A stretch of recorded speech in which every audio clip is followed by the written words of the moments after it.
Voyage en Turquie, 7e et dernier jour, cette journée a été consacrée à la suite de la visite d'Istanbul.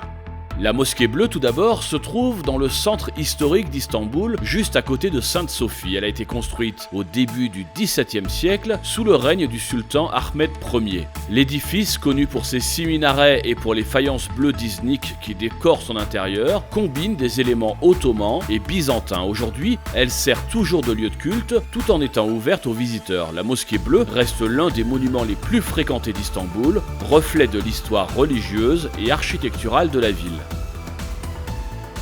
Direction ensuite le palais de Topkapi, que les Turcs prononcent Topkapı. Situé au bord du Bosphore, il a été construit au XVIe siècle par le sultan Mehmed II pour servir durant près de 4 siècles de résidence principale et de centre administratif au sultan ottoman.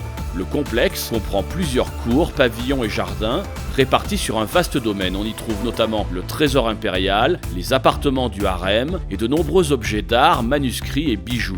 Depuis le XIXe siècle, Topkapi a perdu son rôle politique et a été transformé en musée national. Il constitue aujourd'hui un témoignage important de l'organisation et du mode de vie de la cour ottomane.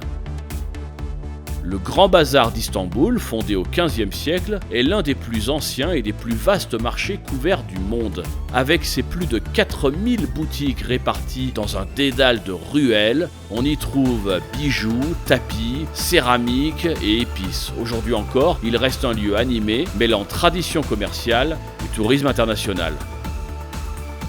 Et c'est ainsi que notre séjour en Turquie s'est terminé. Merci de l'avoir suivi avec nous. Partis pour visiter les 7 églises de l'Apocalypse, nous sommes allés beaucoup plus loin pour plonger dans la culture turco-ottomane.